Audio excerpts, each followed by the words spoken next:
Hello everyone, welcome back to our statistics by Poonam. तो आज हम मैट्रिक्स थ्योरी में एक नया पार्ट करने वाले हैं, numerical on systems of linear equations. हमने पिछली बार एक क्वेश्चन किया था पार्ट 1 में। अब हम सेकंड पार्ट में एक बहुत डिफरेंट टॉपिक कर रहे हैं जो कि बहुत बार 10 मार्क्स से 15 मार्क्स तक आया है। It is important. आप किसी भी बुक, किसी भी क्वेश्चन पेपर को उठा के देख लो, ये क्वेश्चन फिक्स्ड है। तो अभी क्वेश्चन कर रहे हैं हम जिसमें हमें 3 इक्वेशंस दी गई हैं। ये वाली इक्वेशंस 3 इक्वेशंस दी गई हैं जिसमें हमें जो वैल्यूज है हमें फाइंड आउट करना है लैम्डा और म्यू फाइंड आउट करना है। Okay, having no solution, unique solution, infinite solution. मतलब हमें लैम्डा और म्यू की वैल्यूज इस तरीके से फाइंड आउट करनी है ताकि हमारे पास ये तीनों एक्यूरेट वैल्यू आए। मतलब हमें इन दोनों को इस तरीके से पुट करना है कि पहले हमें नो सॉल्यूशन आए, फिर सेकंड बार हमें ऐसे पुट करना है कि यूनिक सॉल्यूशन आए। इनफाइनाइट सॉल्यूशन पुट करने के लिए हम कुछ और अपना तरीका अपनाएंगे। तो ये चीजें करनी है।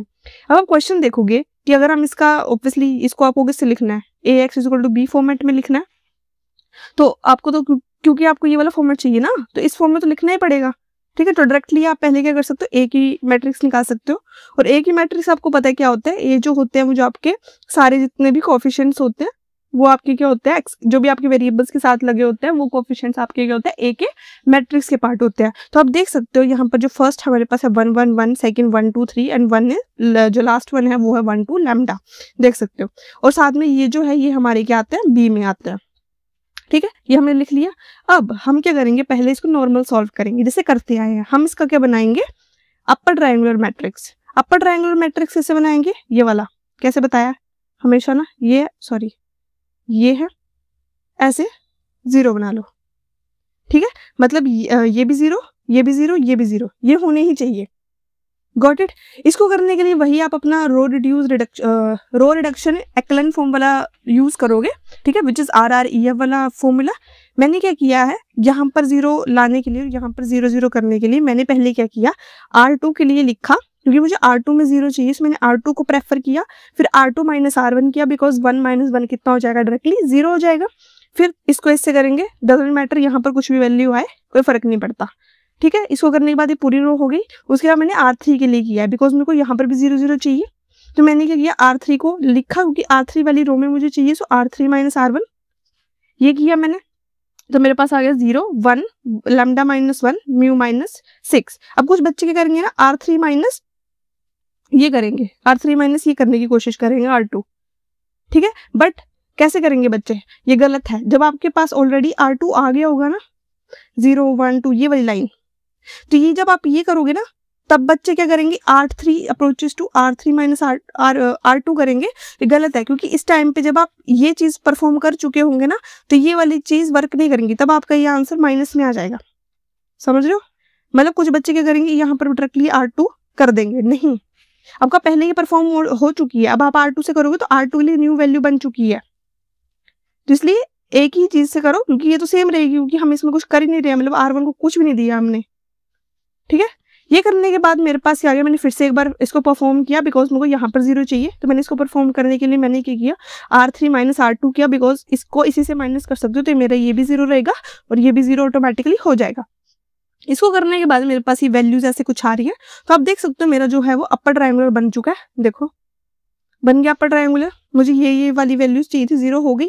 अब हमें पहला केस है कि आपको नो सॉल्यूशन, सेकंड है यूनिक सॉल्यूशन, थर्ड है इनफाइनाइट नंबर ऑफ सॉल्यूशंस। अब इस क्वेश्चन को आप सॉल्व कैसे करोगे, आपने इन तीनों के लिए कुछ फॉर्मूलाज पढ़े हैं। That rank of A is equal to rank of A, मतलब मीन्स A कॉलन B, मतलब दोनों का मिक्स्ड, इज इक्वल टू अगर नंबर ऑफ अननोन सॉल्यूशंस होता है तो क्या बनता है, यूनिक सॉल्यूशन। सेकंड वाले का बनता है, पता है, जब आपका पहले ही रैंक एक दूसरे से इक्वल नहीं होता है तो वो क्या होता है, आपका नो सॉल्यूशन। जब आपके पास ये दोनों चीजें इक्वल तो होती हैं बट वो क्या होती हैं, less than number of unknowns होती हैं। और आपको अननोन्स पता है, अननोन्स पहले बता रखा है, अननोन्स होते हैं आपके जितने वेरिएबल्स यूज किए गए हैं। तो आपके पास डिफरेंट वेरिएबल्स कितने हैं, 3, which is x, y and z। तो आपका अननोन कितना हुआ, number of unknowns which is 3। ठीक है, तो अब हम जब फर्स्ट यूज करेंगे which is for no solution, कि हम नो सोल्यूशन कैसे बताएंगे।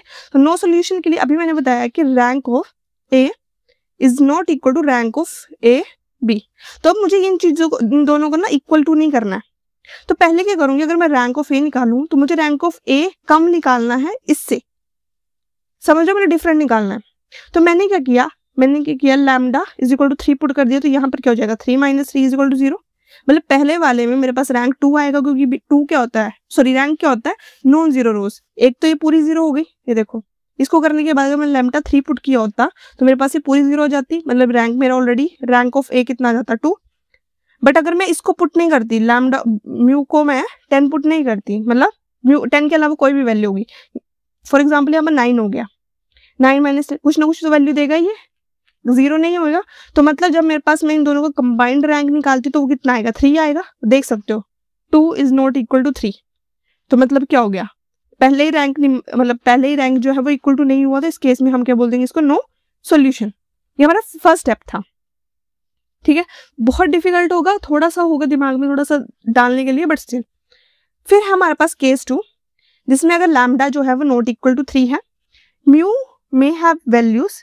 तो इस केस में अब हम करना है कि हमें फाइंड आउट करना है यूनिक सॉल्यूशन। यूनिक सॉल्यूशन में सब चीजें क्या हैं, सेम है। तो आप ना यहाँ पर जो है नंबर ऑफ अननोन्स लिख लेते हैं। तो सबसे पहले यही चीज देख लो, नंबर ऑफ अननोन्स कितने हमारे पास 3, बिकॉज एक्स वाई जेड है 3 है, मतलब ये भी 3 चाहिए, मतलब फिर ये भी 3 चाहिए। तो इस चीज को करने के लिए मतलब यहाँ पर भी कोई चीज 0 नहीं होनी चाहिए, यहाँ पर भी 0 नहीं होनी चाहिए, तभी हमारी ये चीज क्या होगी, फुलफिल होगी। तो इस केस में मैंने क्या किया, lambda is not equal to 3 put किया, mu may have any value, ठीक है। हाँ सॉरी, इस केस में अगर आप म्यू की वैल्यू अगर 10 भी लिख देते हो ना, 10 - 10, तब भी आपका मतलब अगर 0 आता है, फॉर एग्जाम्पल आप रैंक निकालते हो ए, तब भी आपके पास जो रैंक है वो 3 आएगा, बिकॉज ये पूरी नहीं होगी ना 0। हमने आप लिख दिया lambda is not equal to 3, तो रैंक ऑफ ए भी 3 आएगा और इसका भी ए आएगा। Got it. तो आपके पास क्या जाएगा, यूनिक सॉल्यूशन। और इनफाइनाइट सॉल्यूशन के लिए तो आपको पता ही है कि दोनों सेम होंगे, बट किससे छोटे होंगे, नंबर ऑफ अननोन से। तो अब मैंने क्या किया, लैम्डा को भी 3 पुट कर दिया, म्यू को भी 10 पुट कर दिया। सो अगर आप यहाँ पर देखोगे, अगर मैं इसको भी 3 पुट कर दी, ये भी 0 आ गया, ये भी 0 आ गया, बिकॉज मैंने 10 - 10 पुट किया। ये कितना आ गया 2, ये भी कितना आ गया 2, बट हमारा नंबर ऑफ अननोन्स कितने 3, ऑब्वियसली ये कम है, तो ये हमारा क्या देगा, इनफाइनाइट नंबर ऑफ सोल्यूशन। ये बहुत इजी क्वेश्चन है, बस आपको डिटेल में समझना है कि मैंने किया क्या है और एक एक स्टेप देखना है ढंग से। सो ये था जो हमारा को क्वेश्चन, जो 10 to 15 मार्क्स का परमानेंट है, जो हमेशा क्वेश्चंस में आता है। सो अब हम मिलते हैं नेक्स्ट वीडियो में, तब तक के लिए बाय। और साथ में एक और चीज़ मैं आपको बताना चाहती हूँ, हमने एक प्रोबेबिलिटी के लिए बहुत मिनिमम प्राइसेस में एक PDF क्रिएट किया, जिसमें आपके लिए बहुत ज़्यादा IIT जैम, CSR नेट, मतलब जितने भी गेट स्टैटिस्टिक्स के सारे क्वेश्चन है ना, वो हमने एक PDF में बना के रखे हैं। बहुत मिनिमम प्राइसेस हैं, बहुत कम, तो आप उनको अवेल कर सकते हो। लिंक आपको मिल जाएगा थोड़ी देर में, so please go and check that out, and मिलते हैं नेक्स्ट वीडियो में, तब तक के लिए bye and have a nice day.